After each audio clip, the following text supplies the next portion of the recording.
guys. Once again, I'm having a lot of fun with my phone and doing these cool backgrounds, like this tinted thing that I've got going on right now. Today, or I always say today, honestly, I've been filming like 5 videos in one day because I have nothing to do and it's raining and there's a hurricane coming apparently. And I'm at my friend's house, so my family isn't around and I can just talk and um, yeah, so it's all good.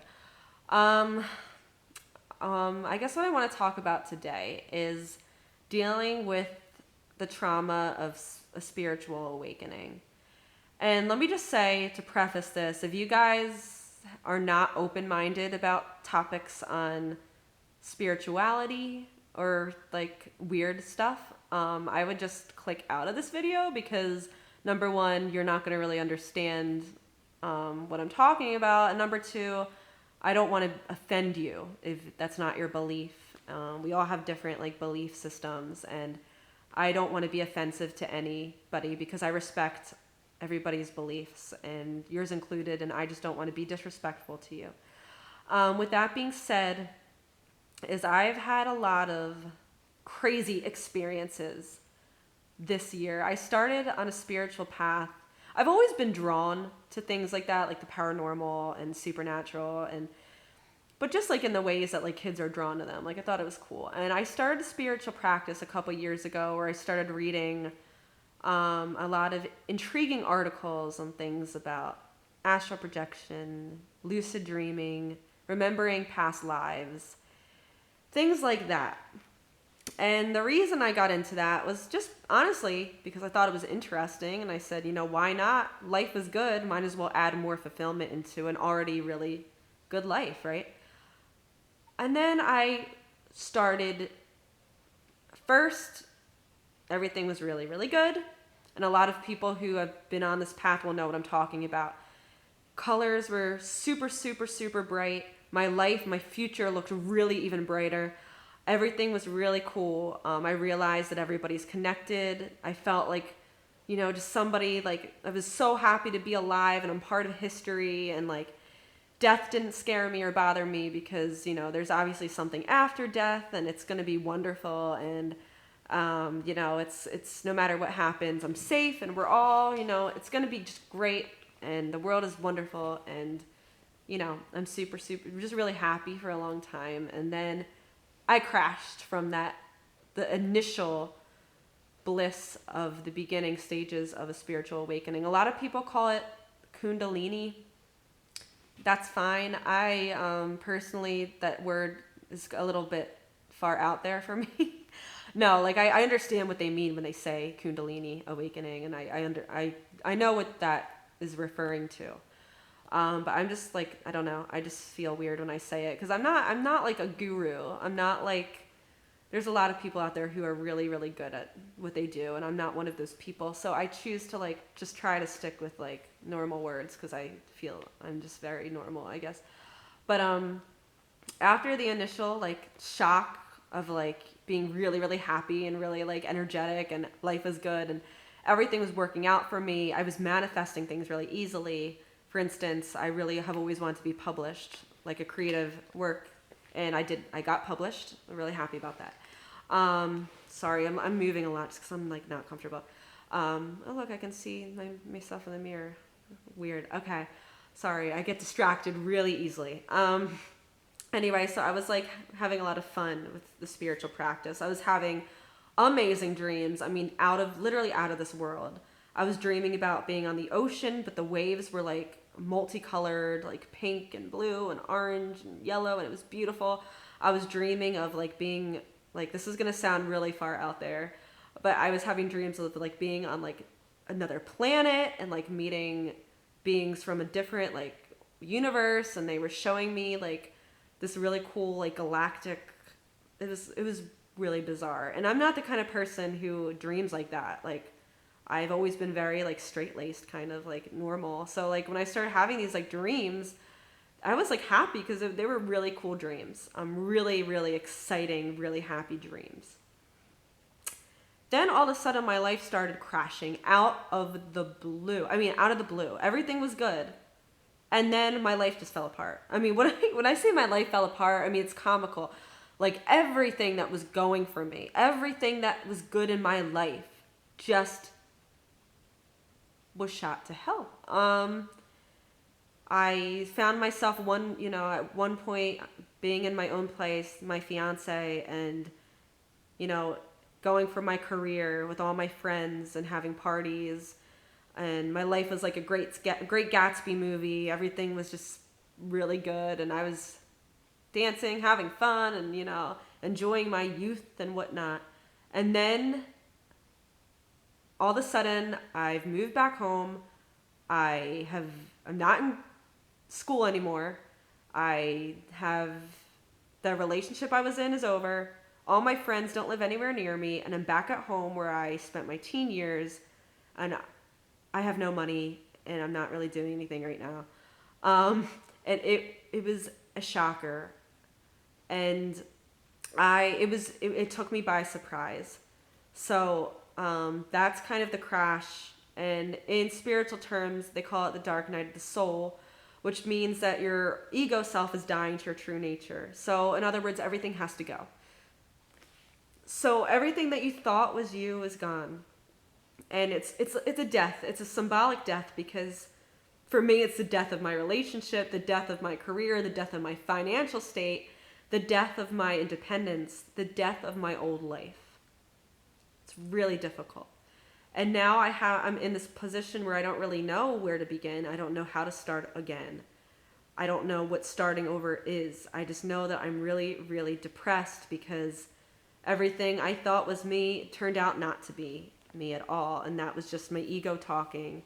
And so it's been a really difficult year for me in a lot of ways. And dealing with the trauma of spiritual awakening, I think I've tried to deal with it in many ways. I even had to go to the hospital this year because I felt like I was losing my mind.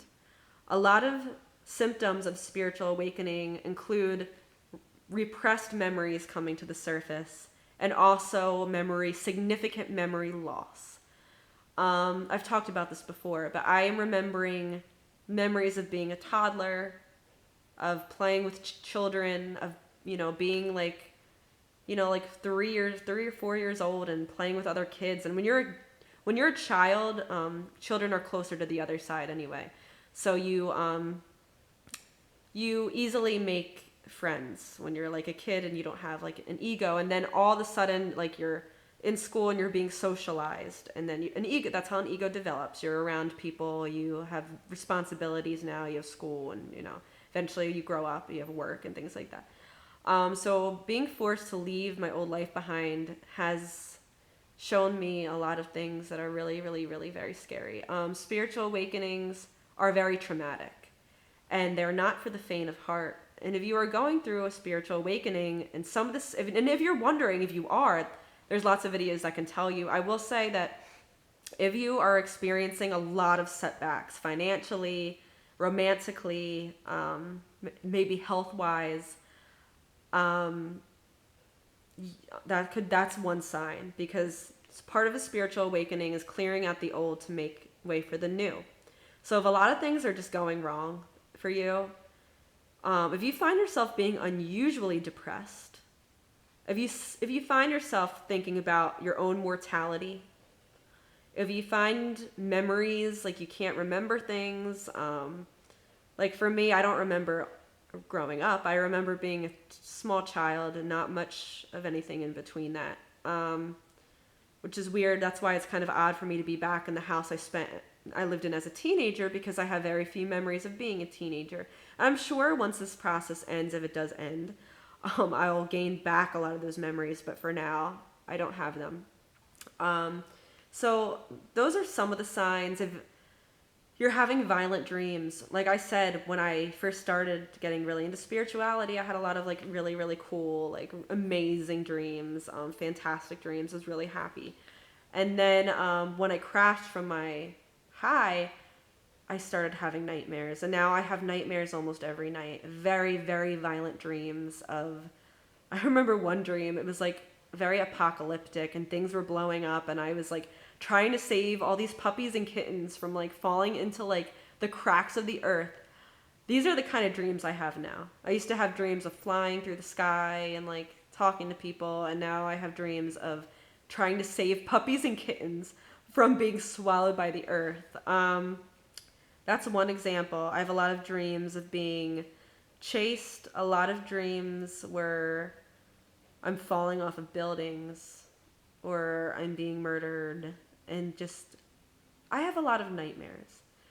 So basically, if you feel really panicky, terrified, confused, you might be going through a spiritual awakening, and these things are not easy to deal with.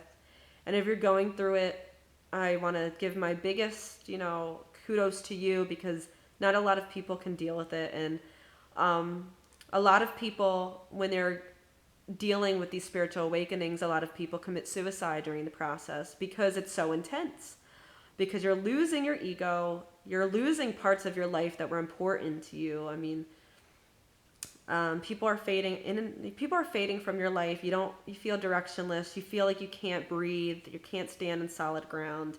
It's this feeling of panic, and I am going through it as I am speaking. And I've been going through it for over a year, and it's very, very difficult. And I've learned a lot of lessons through my spiritual awakening. Some of them, the main lesson that's been actually the most horrible lesson, actually, I think, to learn is I kind of used to have this attitude of like karma seriously being like very real, to the point where like, if you're a good person, you're going to get what you put into things. If you're a good person, good is going to come back to you. And if you are a bad person, eventually karma will get you. I still like to believe that to a point, I think, but I've had to open my eyes and realize that that's not exactly true. Bad things do happen to good people. Good things happen to bad people. And that's something through this process that I have been very, very, very, very resistant to. I don't want to believe that bad things are happening in this world. I don't want to believe it, but they are. And I can no longer turn my back from these problems. That's one thing. I learned that really Earth is a very temporary place that we're on right now. It's not forever. And life is actually, in universal terms, it's the blink of an eye. And I've learned that if there's something you want to do, something you want to say, you got to do it. You got to do it now, because tomorrow isn't promised for anybody. And very scary thing. I've noticed through my spiritual awakening that I've become much more childlike. And when I say childlike, I don't mean immature. I've matured through this process a great deal. But when I say childlike, I mean when I was a young child, I was very, very, very sensitive. I cried a lot. I couldn't bear the thought of animals being killed, people being killed. That's something I just couldn't tolerate. When I was a child, I had this very immense fear of death, beginning around the age of 5. Very, very afraid of it. And anyway, I grew up. And I went to school, and I went to middle school and high school, and I got involved in friendships and worrying about my looks and my purses and the things I wore and my weight and my intelligence and my academic pursuits and whatnot, blah, blah, blah, blah, blah, the list goes on and on. And I stayed that way for a while. So I don't want to say I was an insensitive person. I was sensitive, but not to my fullest extent. I mean, I had compassion for others, but I was wrapped up in my own little world, and that was how I was for a long time until this, I guess, awakening period. And now I find myself feeling very childlike in the sense that I remember very vividly being very, very young. And I remember like being at my grandparents' house, for instance, and how connected I was to trees and plants and animals and nature. And I'm feeling that now. I'm feeling like I'm going back to that stage where I was a child and I was just in awe of everything. The world was so new to me, and it was so miraculous and just beautiful. And I'm going back to who I was born as, which was a very sensitive, very nature loving person. And that's who I am at my core. But of course, as you get older, You forget these things, but there's a child really in each one of us, no matter how old you are. And I've learned that, and it hasn't been a fun. It's not easy, and if you're going through a spiritual awakening right now, you probably can relate to some of the things that I'm saying. You probably have increased abilities that you've hidden for a while.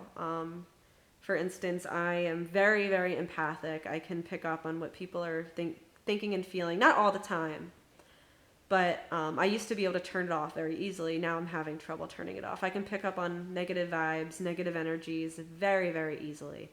I become very easily overwhelmed, so the news really bothers me.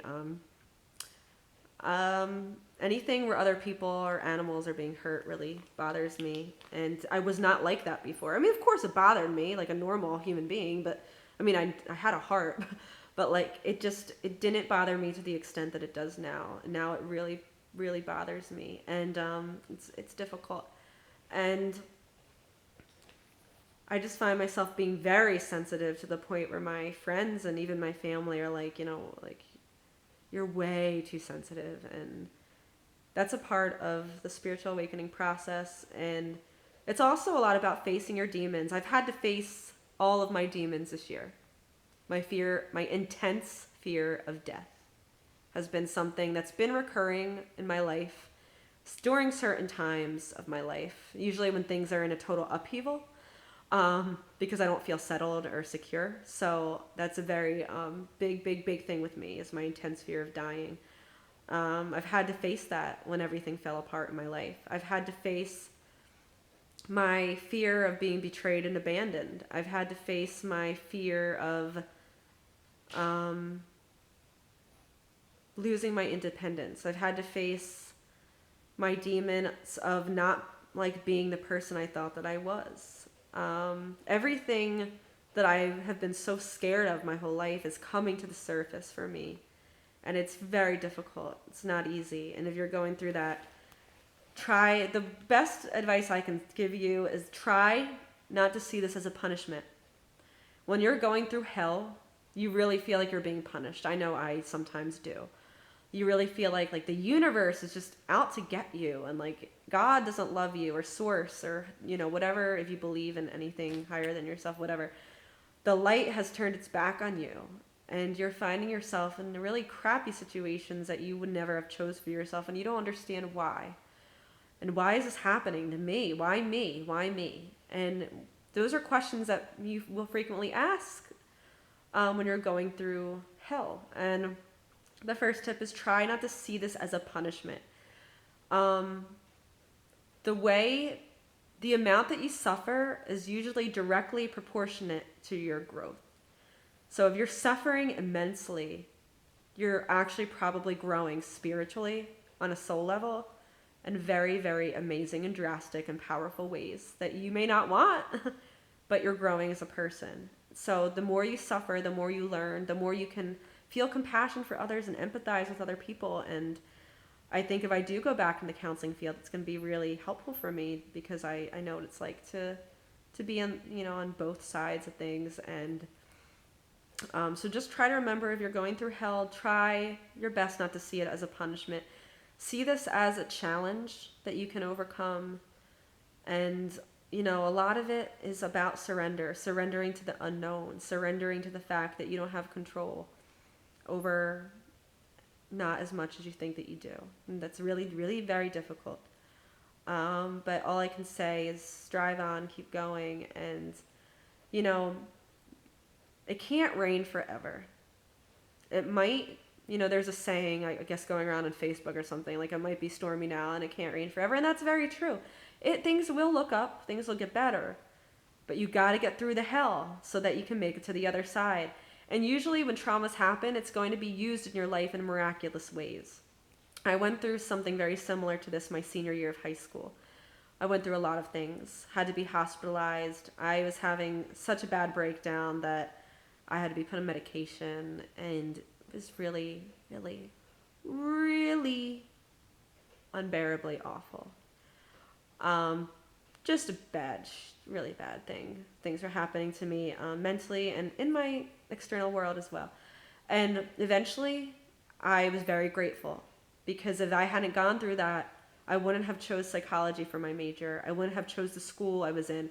I wouldn't have been open to being in certain relationships I ended up being in that were very fulfilling and made me very happy. So if you're going through hell, know that there's a light at the end of the tunnel, even if you don't see it now, and that you need to go through the excruciating ego death and the excruciating process of this awakening so that you can be a better, stronger person than you ever were before. And you will make it through the storm. You will make it. You will, you will, you will, you will, you will. Some things that honestly, when I was going, I'm still going through hell, but when it really started, I did everything they said. I hung out with my friends. I exercised. I did, I love to write, so I wrote. If you're going through a traumatic awakening, dark night of the soul, whatever you want to call it, a lot of things, the things that used to work for you, the things that used to make you happy, don't anymore. There's a reason for that. I'm not 100% sure of the reason, but I know that there's a reason. I think it's supposed to be just to get you in the state of total helplessness so that you can more easily surrender to whatever life has in store for you. And that's obviously where I'm at now. So the thing that's actually been the most helpful to me was surrendering. I cry a lot. And I have, in the past, except when I was a little kid, like I was saying, but growing up, I was not a crier. I mean, I never cried, especially in my teen years. I mean, I maybe cried maybe once a year. I was tough. I was a tough thing. I was very resilient, maybe even cold, a little calloused. I was tough. Because I was forcing myself to not face the pain that I needed to face in my life. And now I totally let it go. I cry a lot. I've gotten on my knees. I've prayed about things, and I don't even sometimes know who the hell I'm praying to. Just something, I guess, above me that's stronger. I've done a lot of just surrendering and just revisiting very painful things in my past. Just reliving traumatic things that have happened to me in my past. I've had to relive it. It's very, very hard, very scary, very painful. But you sometimes need to do that so you can clear yourself of all the things that are bogging you down so that you can move on, so that you can live healthier, happier lifestyles with all this crap. So try not to see this as a punishment. Try to see this as a gift of your higher self or source, whatever, telling you that you have things that you need to get rid of so that you can move forward. You have painful, traumatic memories that we need to clear away. You need to clear away so that you can begin a new chapter of your life without all that crap bogging you down for so long. I mean, who wants to go the rest of their life with all this shit going on?